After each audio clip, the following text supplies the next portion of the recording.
life changes, your values change a little bit. I met my beautiful wife and, we've got kids. And then all of a sudden, 70 hours, 80 hours of work didn't make a lot of sense anymore. And I had a couple wake up calls, a couple warning shots and then a wake up call. My first warning shot was, thought I was super healthy and I got shingles. If you know much about shingles, you don't get that. It's a recurrence of your chickenpox virus. And you don't get that unless you're immune compromised. And you don't feel immune compromised, but when you start thinking about why am I immune compromised? Why am I getting this? I'm getting 4 or 5 hours of sleep a night. I'm not working out. I'm not getting exercise, not eating right, stressed out. And, you realize, wait a minute, something may be wrong here.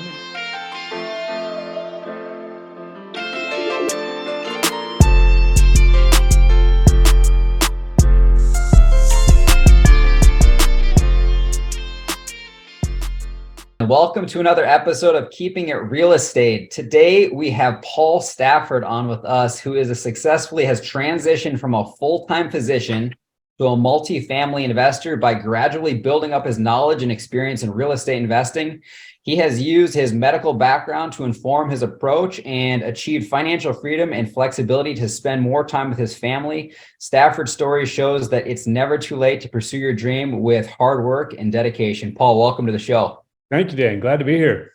Yeah, you bet. Well, let's start it off with the basics. Why did you get started in multifamily investing when you were already a physician doing well? Yeah, so great question. Why I got started in real estate and specifically multifamily. Probably I can sum with one word, and then I'll give you the backstory a little bit. But the one word was pain. Pain was it. That's what initiated our change. And I think, unfortunately, we can change by choice or we can change by pain. And unfortunately, I was the latter. So we're trying to help people not do it that way.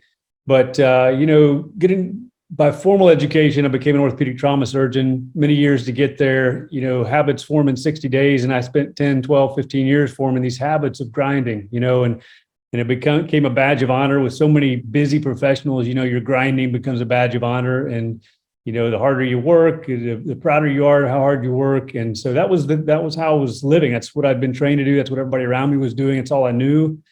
And so you can keep that up for a few years when you get out, and you're excited about it because you got a big paycheck for the first time in your life, and you get going, and you're blind to everything else in the world. And then life changes, your values change a little bit. I met my beautiful wife and, we've got kids. And then all of a sudden, 70 hours, 80 hours of work didn't make a lot of sense anymore.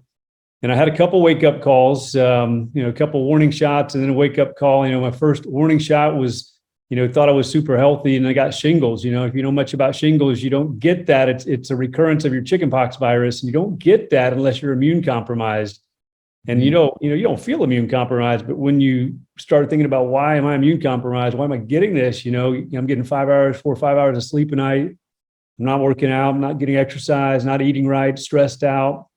And, you realize, wait a minute, something may be wrong here. I may need to think about what I'm doing. But so that was the first little warning shot. And then, the kids were getting a little bit older. And so I can remember the day that really hit me the most. I got home from work. I'd been on a long stretch of work, and my son was waiting for me to get home because he knew it was my last day and I had the day off the next day. And, he just wants to play Legos. He's 7 or 8 years old, and that's his thing. And he's so excited about going in his room and playing Legos. And we went in there and, he's got it all set up and we're building Legos, and he's so excited, telling me what I need to do. And my phone starts telling, I'm getting texts, I'm getting calls because I just left work about an hour before, and this is always the case. You leave the hospital, you're not really off work. You're still getting texted and called. And so I just kind of gotten used to that. But this night was a little different because I had to respond. I felt guilty, but, so he wasn't looking, and I set my phone on the floor and I was trying to answer these texts like we always do. You think people aren't paying attention, but I looked up and he's just staring at me.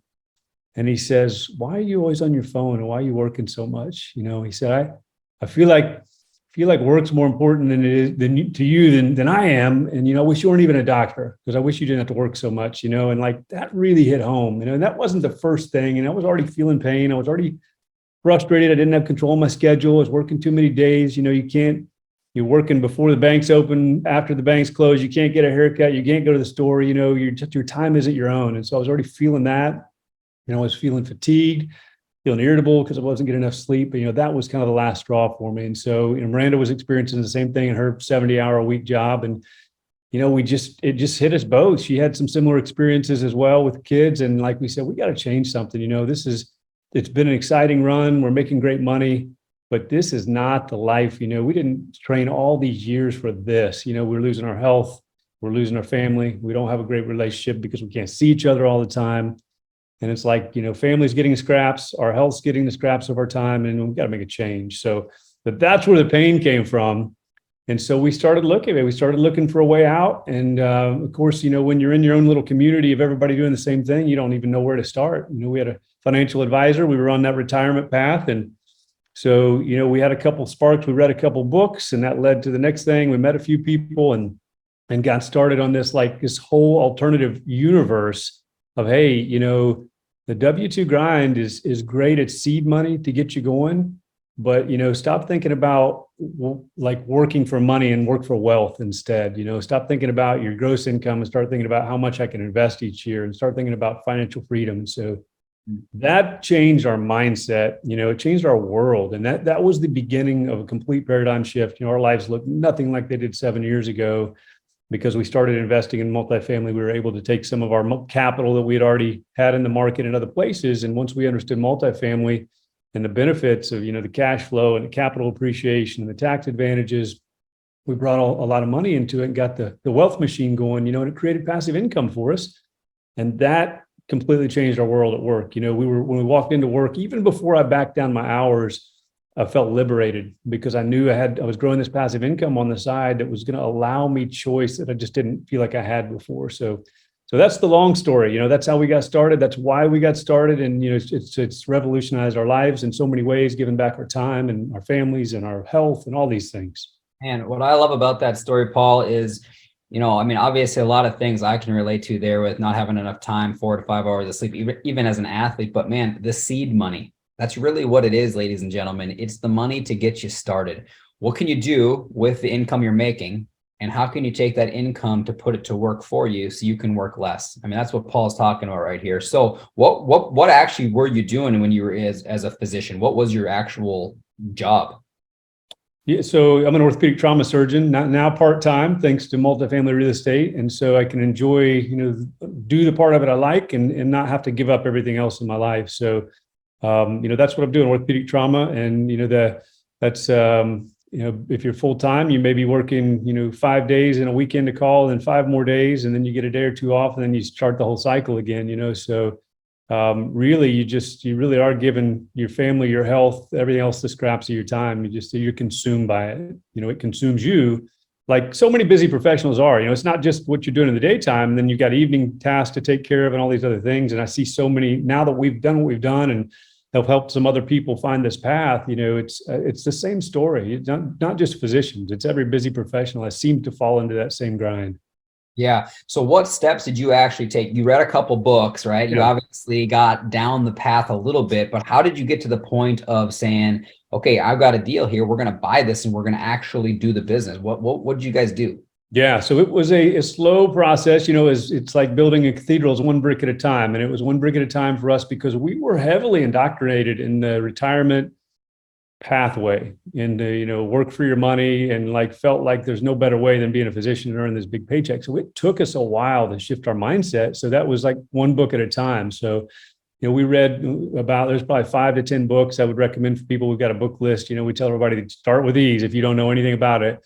And so those books helped change our mindset. So that was the first step. Changing our mindset was the absolute essential, because until we believed that there was a better way, we weren't going to change. So book reading was first, and then that allowed us to, we reached out to a few authors of these books and kind of said, hey, we need help. We're looking for a path. And so that got us into some other networks. Then we hired a wealth coach. We spent about 12 months with a wealth coach, not specifically about multifamily, but helping us become more sophisticated in understanding asset classes, how you can, how tax advantages can help you through investing, about financial freedom and cash flow and all these things that we had no idea about. And we did that. We joined some mastermind groups that put us in proximity of people who thought about things differently. And I think that's 100% essential, because if you stay in your same group, everybody thinks the same way and you won't ever break out of that. So it was books, it was some masterminds. We took some multifamily investing courses and signed up for some programs to help educate us on that. So, that was our initial pathway. once we got educated and comfortable enough, it was just taking that first leap. So it was our first $50,000 investment as a passive investor. So I think that was, kind of throwing ourselves into it. And we did that and got comfortable with it and understood the vehicle and how it worked. And then from there, we just started building on that and eventually became, general partners in deals and more involved. Gosh, so you guys, you can hear the amount of action that was taken. And you said 5 to 10 books you guys have as kind of a list. Do you have just a few titles you could leave here with us for us? Sure, yeah. As always, everybody's, if you haven't read Rich Dad Poor Dad is on there. We read Tom Wheelwright's Tax-Free Wealth. That was a big one. Another one I liked, especially because when I was getting started, it helped change my mindset. David Osborne has one called Wealth Can't Wait. David Osborne, he is a real estate guy as well. I think he was a Keller Williams guy, early in the inception of that. So he's got an abundance mindset like so many of these, real estate investors do. I think those are the first three I tell people to read. We've got several more I can give out to people. That's great. I mean, I've never heard of the David Osborne Wealth Can't Wait, so I got to check that one out. And then you reached out to the authors. Did you reach out to Tom Wheelwright or Robert or who? Well, we did that. Yeah, we reached out to Tom Wheelwright. So that's how we got hooked up with his accounting firm. We also read another book that it's on my shelf. I'm forgetting the name of it, but by a guy who was doing multifamily and he also does RV parks. His name's Steve Burgess, and we reached out to him. And before we actually got into a real estate investing program to learn about multifamily, we were talking with him because he had done it in his past. So in his book talks a lot about it. So, he helped us start understanding this at a higher level and got us started in some investing as well. That's awesome. So you guys are reaching out to these coaches, you're hiring a wealth coach, you're getting involved. How did you meet somebody to actually invest passively in a deal? Where did that come from? Because I think a lot of people that are listening sometimes are sitting here and they're like, how do you actually see these deals? How do you get access to the deals? How did you actually meet people to invest? Yeah, so that's a great question. I talk to people about that because, that's deal flow is the problem. So you might be excited about it, but if you don't know anybody, these are private placements and they're hard to find. You can do it online through crowdsourcing. There's a lot of different now since the early 2013 or 14 when this became a thing. You can crowdsource. There's different platforms online that you can do this through and invest, but you don't know the people. You don't know the exact deals. So what we did was got into a multifamily real estate education program. And by getting into that, we were able to meet and network with other passive investors and general partners. And that's been critical, and it's been a journey for us. We've made some good decisions and some learning decisions over the past, 6-7 years to really hone down who we want to invest with. So there's so many people out there you can invest with, but it's so critical to become close with, have good relationships with, and really know the people you're investing with. So getting into a network, I think, was key for us. That's great. When other doctors listening, would you advise the doctors to work at being passive investors? And if you don't understand passive investors, ladies and gentlemen, you're just bringing in your capital and you're kind of along for the ride, or being a sponsor or a general partner where you're leading the deal. Being a general partner is much more time sensitive and it takes more action. What would you say the best path would be, Paul, for people that are listening that are looking at being in real estate? That's a perfect question. And why, or how should people get started? Should they start as an active or a passive investor? So when we talk to people like who are brand new, like asking us how we did, what we've done and how we did it, the things I tell them first is, one, you've got to determine your why. Like, why do you want to do this? What's your goal? What do you want your life to look like? Because that dictates, how you're going to invest. And then second question is, do you want to be an active or passive investor? And I think for 99% of physicians, it's passive all the way, because becoming an active investor is another job. It really is. So it's like you said earlier, we were talking about, whether you're a physician or a general partner, that's your active income. It's your seed money. Either way, whether you're a general partner full-time or a physician full-time, you can take that money and put it into more investments. But if you're a physician earning a good income, unless you just don't want to be a physician anymore, it doesn't make any sense to try to become a full-time general partner. You're just trading one job for another, unless you're passionate about it, right? But if you're just doing it for the income, then passive all the way, because you put your money to work for you without doing anything except investing it and getting that return. So your job as a passive investor is, get to know multifamily, understand how it works and why it works. And two is understand the general partner team, get to know them, have a relationship with them, know their track record, know what questions to ask, get educated about your own due diligence as a passive investor. But 100% passive investor, it's the way to go to get started. And, I think there's a few out there who want to venture into becoming active and some managing some smaller deals or venturing in. But for the majority of people, passive allows you to really keep doing what you're doing, keep earning that seed money, but yet start making double-digit returns, annualized returns, have the tax benefits and all these things. So, yeah, how do you identify, like, let's just say you're looking at a deal to invest your money in. What is it that you're seeing or criteria you have to say, yeah, I like this deal, I'm going to put 50 or 100 grand in this deal versus the next deal and say, nah, that's not the right deal for me? Is there any criteria you kind of live by? yeah. So, and that's where, our 7 years of doing this, it's really changed. And now, so looking here, what would you tell your 33-year-old self when you were first starting your career, if you could go back? yeah, I wish I could do that because that'd be a lot further along, and I would have found peace and flourishing a lot earlier in my life.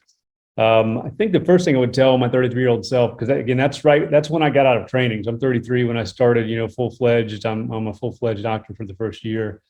So the first thing I would tell myself is, when it comes to your financial future, that you've got to take the driver's seat. You've got to take the driver's seat and not just be a passenger. And so myself and most every physician I know is a passenger in their financial journey. What I mean by that is that, you feel like you've reached the summit of the mountain because you're earning a big paycheck compared to what you've been doing for, ever since you got out of college and you're earning a little bit of money.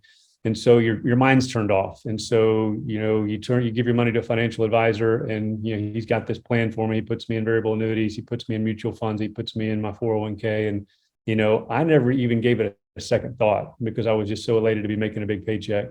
And so, but that pathway, that retirement pathway is linear. And, you work hard, but it's always linear at best, right? And the market's going up and down, but at best.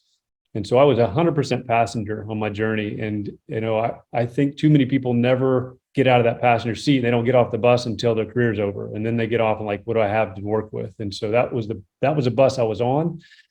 But the bus that we need to get on is hopping up in that driver's seat. And so, you don't have to become a financial expert. You don't have to become a day trader or a hedge fund manager, but you've got to get educated, understand this alternative investment, financial freedom, cash flow, tax advantage, grow wealth, not just an income. And by doing that, our path has gone from linear to exponential, right? I mean, so I've got a graph I show people, like, you're not going to believe this. Like, here's what my net worth did over my first 10 years of my career. And since this inflection point, since we figured this out, is doing this, and I'm working less now. So that's the first thing I would tell myself. And I try to impose on the new doctors coming out. It's hard to get their attention though, because they're just like I was. They're so excited about the paycheck that, all they want to, they're just so excited. They can't hear anything else. So there's no other way. This is the way to earn my money. And they just don't understand, don't work for money, work for wealth. So take the driver's seat.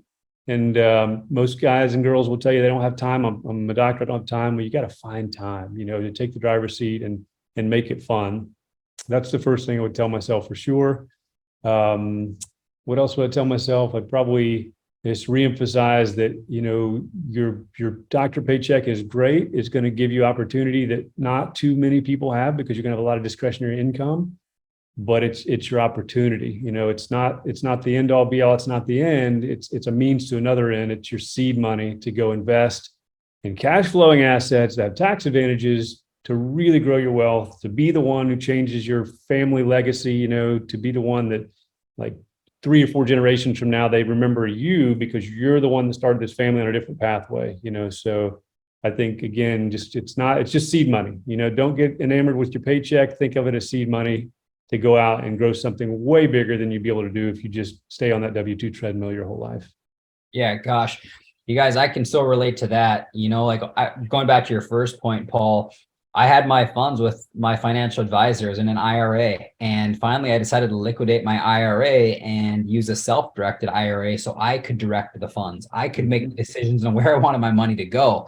And I remember, unless I put money in that IRA, it never went up. But once I pulled the funds and started to direct it and put it into different investments, then I started to watch it climb year after year. I eventually cashed it out because I'm like, I'd rather have the money now, pay the tax hit, and I'm just going to invest my money on my own. It just felt like a waste of time with the IRA. So I know exactly what you mean. And believe it or not, I just liquidated, and people are probably going to drop their job, but I just liquidated my life insurance policy because, I don't need that investment anymore. I don't need cash, coming in if I passed away from my wife, because we've invested in so many cash flowing assets where the money after I die is worthless. I'll just take the money now, give it to me all now, and we'll start investing it for the next 40 years. And I can tell you right now, I'll make way more than what they're telling me I'd have, when I'm 68 or when I'm 75 or whenever I pass away. So Right. that's what Paul's talking about when he's saying take control of your financial future, and anyone can do it. And then, the second thing there you talk about with the doctors making good money, it happened to me in my life too. And I see it a lot in a lot of athletes' careers. They make good money and all of a sudden they're living high. That's your seed money. That's just the beginning. Try to live a little bit below your means if you can. Exactly. Live on half of your income and invest the other half and see what you can do with it. And that'll give you the freedom you're looking for. So keep that in mind. That's some really good information. Kind of moving on here, what would you tell other physicians or busy professionals who are where you are now, midway through their careers? Yeah, I think some other physicians I talked to, like first of all, they're in the matrix like I was, and they're not even aware of this other life, other way of living. But I think some of them, they're 15 years into the career and they're like, I'm already committed to this path. I'm an old dog. I can't, no new tricks for me. I've got my nest egg. I don't want to put my nest egg at risk. And so they're just really ingrained. The further you get along, the more you're ingrained. But what I tell physicians who are maybe 10 years in, 10, 12, 15 years in, they've got some capital in something, whether it's in the market or in their home equity, what other investments they might have that are what I call debt equity, which, it's not earning them any cash flow. It's not appreciating much. And so, I tell them that I just explained what we did. And, we took our debt equity and we had, from our careers to that point, and we were able to kind of restructure our balance sheet to get that money out of things that weren't earning us anything, that weren't growing, and put seed money into, for us, multifamily or any cash flowing asset. So it really allowed us to accelerate the pace with which we increased our passive income, So if you're a new physician starting out, it's fantastic. You can start from day one, start investing, a little bit each year. But if you're 10 years in, you've got a great opportunity to take some of that capital you've got set back and accelerate, not all into one deal. We didn't put all ours in one deal. We planted seeds in a lot of different places in real estate and multifamily, but it really kicked up our cash flow quickly, and it allowed us to put the brakes on and decelerate, our 80-hour work weeks down to something that was manageable and start enjoying life again. Yeah. And talk about debt equity too. Glad you brought that up, Paul. You know what, you guys, if you've got equity in your home that's sitting there, cash in the bank that's sitting there, and it's not earning you a return that you're satisfied with, you can look at taking out a home equity line of credit. Now, don't overextend yourself. But if it's money that you can borrow at, let's just say 4 or 5%, and you get 15 to 18%, and you're comfortable with the deal sponsor, that's a really great way to get that equity to start to make money for you, to start to create multiple streams of passive income. So that's good. And spread out your funds, like Paul said. You're not putting everything you got into one deal, especially for us in our situation, our scenario. We're not trying to take your last dollar. That's not the goal. We're looking for folks that have excess cash that's idle and they're worried about it. Inflation's real, right? Your cash that was in your bank 1 year ago will not buy you the same thing it will buy you this year. So for those people that are listening in, this is the stuff you want to be getting into, and you want to reach out to Paul or myself and, get into some of these deals. Let's talk a little bit about generational wealth. You talked about it a little bit. If you could pass just, your money, if you could not pass your money to future generations, you could only pass on, let's say, 3 principles on values to build wealth, achieve happiness, and create success. What would they be if there are 3 principles you could pass on? Yeah, we think about this a lot because, as you too, Dan, you've got kids, and, having kids, you start thinking about this more. And I think from Rand and I, we really feel like we want to be the ones that change generations to come, because both of us came from low, middle class, blue collar working families that just didn't know anything about wealth. Right. And so for our kids, the biggest gift we want to give them is a whole different mindset, a whole different paradigm of life about how to live, what it means to be happy, healthy, and let them start, where we've discovered. And so, when I think about that, we of course want to have some money to pass on to give them seed money to start to accelerate their financial path, but the principles are much more important. I think Maria and I have talked about this a lot. I think that one of the biggest ones, number one, is a growth mindset.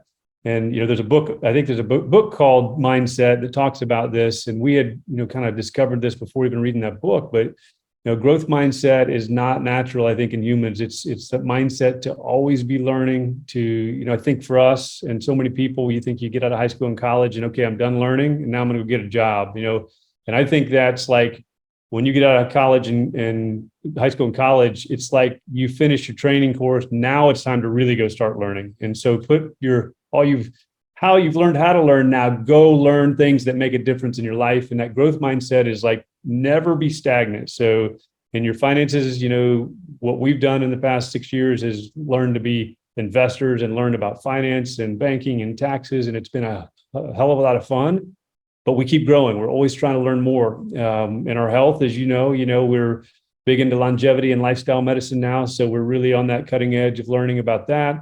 We learned about communication. How do you be a better communicator? How do you be better in relationships? So all these categories in life, it's like we want our children to start with that mindset of never be satisfied with what you know, always be learning more and have fun with it. It's exciting and fun to learn and never get fixated on your beliefs, always be open to look at other ways, new ways, don't get entrenched. So that's number one. Number two for our kids, and I would tell them, is be so purposeful with who you surround yourself by. Mm-hmm. And so for us and Miranda and I, in the physician world, a lot of good people in the physician world, but everybody's thinking the same in a linear fashion and grinding it out, badge of honor to work so much. And when you're in the crowd, you're in the herd, you do what the herd does. So we really want to instill in our kids, you be so purposeful with who you surround yourself by, and because you gotta get out there. It's the law of exposure. You don't know what you don't know, and if you stay in the same crowd, even though they might be good people, you're missing out on so much in life. So we want to encourage our kids to, do what we've done, get out there. No matter what you do this is the third thing I would tell them too, is, no matter what you do in your W-2 job, you got to get out there, meet other people, get new mindsets, expand yourself, and then. So that number two is get purposeful about who you surround yourself. And then the third thing I would tell them is, no matter what W-2 job you get, we want you to do what your passions drive you to, but understand that that's seed money. Enjoy your job, but your money is your seed money to go invest so you can become financially free. So I think if everybody did that, the world would be a better place. People would be happier. They wouldn't be, handcuffed to their jobs. Yeah. Gosh, those are, ladies and gentlemen, I just got a good reminder here from my kids. I hope I'm instilling them. I could not agree more with those, by the way, Paul. Those three are just huge. Growth mindset of just constantly being a learner, open mind, not having the idea that you've got all the answers. It's interesting to me, and some of you maybe will be able to relate to this, but it seems like the people who need the answers the most want it the least. Yes. You talk to them and they've got it all figured out their whole life. They've got everything figured out, but they're very unhealthy, probably broke, and seem very miserable. And then you've got folks who I've come across in my life recently who seem to be very wealthy, very fit, and don't have it all figured out and are very happy. And they are constantly wanting to learn. They have this growth mindset. So find yourself. Are you that person? Just do an honest check on yourself. Are you the person that has it all figured out? Or are you still learning and open and realizing that there's probably a better way to do it than you're doing it now? And man, I always think that this is funny because during my snowboarding career, I can relate just to my snowboarding career. It was always that you were doing the trick better and better and better, but you never had it good enough. There was always a little bit better you could do. And it didn't matter if it was the 50th time or the 50,000th time of doing the trick. There was just that little thing you could always improve on. So I think that's what you're talking about there, Paul, with growth 100%. mindset. Yeah. And then I couldn't agree more with be purposeful on who you're spending your time with. This has been so big for Mike and I over the last 5 years, just surrounding ourselves with other real estate investors and getting around other like-minded folks that are growing in real estate. If you want to be in a field, you got to find other people that are doing what you want to be doing, and you got to get around those people. So that's huge. So switching gears a little bit, we're in a massively changing environment right now. Interest rates are high. Probably heading into the first recession that we've seen since 2008 and 9, if we're not already in it. A lot of folks think we're there already. What do you see as the future of real estate investing, and how do you plan just to adapt to the changes in the industry that are taking place right now? Yeah, it's a tough one. I wish we had our crystal ball. I know you do too. But we've become, I think, in our education, as we've ramped up over the past 7 years, learning the industry, we've certainly become students of the past as well. And, as we look back, not only on reading the history of the real estate markets over the past 30 years, but also, meeting and networking with people who have been through the downturns like 08, 09, What we've learned from that is that real estate's not going away. There's always going to be a need for housing. The deals keep cash flowing in a good market, and with the good operators, the deals keep cash flowing. I think the rents steadily go up, even though the values go up and down with interest rates. And as the economy tanks and goes up, the value of a property may go up and down, but the rents tend to just continually go up. So, for us, we're not scared at all and scared off by, it's economic winter right now. I know interest rates are up, deals are harder to get. You got to be a great operator right now. You got to have your stuff together because there's just no room for fluff right now. So we understand right now that cash flows will be down a little because interest rates are up. The cash flow is a little tighter, but for us, we haven't changed course because we still, we know there's cash flow, we know there's capital gains to be made, and we know there's tax advantages to be made. And so for us, we know this, we've learned a lot about it. We know more about what the risks are, how to hedge those risks. And so we're still all in multifamily. I think we are a little bit more adept because we've been through some deals that have had challenges. We kind of have learned what those are. So we look for those more in our due diligence as active or passive investors. So I think we are just more selective in who we invest with now, but I don't think our strategy for the long term has really changed. I think real estate's the place for us and has been good for us. I think the people who have been in this for 20, 25 years and have gone through these cycles, will tell you, if you just ride through the cycle, you keep your deals, you keep the cash flow coming, and your strategy may change a little bit on what deal you invest in, and interest rates change, and you got to pivot a little bit on how you operate the deals, how you get into them. But for us, it's still going to be multifamily. Yeah, I couldn't agree more there as well, Paul. I think with interest rates rising and with what we're seeing, you're starting to see a real true price reduction. A little story we have, and I won't go into detail on the exact deal, but we were looking at a deal 1 year ago and we offered on the deal. We offered 39 million. It went under contract for 40 million. We did not get the deal. Now came back online and it's back on the market for 31 to 32 million. So what happened in a year is that the debt was massively constrained. So it's really, the reality is that it's a much safer deal to buy now than it was a year ago. And I'm so grateful we didn't get that deal back then, because we would have closed the deal. The other buyer at 40 million, he didn't close. I don't know what happened to him. I didn't hear this side story, but we would have closed the deal and now we'd be the owners of that deal at 39 million. Here it is back on the market. Not sure if we'll get the deal, but here you are coming in at 31 to 32 million. And the debt is now fixed with 5 years of IO, and it has a rate that's not going to adjust. Back then, when bridge was going on and variable debt was going on, everybody was buying with bridge debt. So I think that's something that as we're seeing the change go, I think that's a lot of what Paul's talking about too, is just you're actually way safer buying deals now than you were a year ago. And it's just exactly the opposite, because most investors were so excited to get in these deals a year or 2 years ago. They couldn't wait to jump into these deals. And now it's pulled back and people are very hesitant, which is counterintuitive to the market, which is always interesting. Warren Buffett, always his line comes back into my head: be greedy when others are fearful and be fearful when others are greedy. And I think that's what he's talking about. So as we wrap this up, Paul, if you could leave the listeners with, maybe the biggest mistake you think you've made in real estate and your biggest success story, that would be good. Yeah, I think our biggest mistake was probably we got excited about it and we just started putting money into things without understanding the due diligence process. Even though we had learned the mechanics of multifamily, we, were pretty green in the process of vetting the deal sponsors of the team. So I think our biggest mistakes, unfortunately, we've never lost money, even in the deals that didn't go so well. But the mistake was who we invested with. So, we didn't know the people well. We really didn't know them at all. We'd met them, but didn't know their personalities, how they operated, how they dealt with things. So that was probably our biggest mistakes. I would say, get to know your operators and get comfortable with them, and they'll do a good job for you. I think our biggest victory just overall was pulling our head out of the matrix and becoming aware that there's a whole life out there. And so we've had a lot of good victories in real estate. Most of our deals have done really well. We've continued to cash flow. We've got great tax advantages. So I don't have any one particular success story. They've all done fairly well. You plant a lot of seeds and some of them grow really quickly and some of them are a little slower, but the idea is to plant a lot of seeds. So I love it. That's our victory. I love it. Doctors, physicians, professionals, if you guys want to reach out to Paul and chat with him, Paul, what's the best way for them to get a hold of you?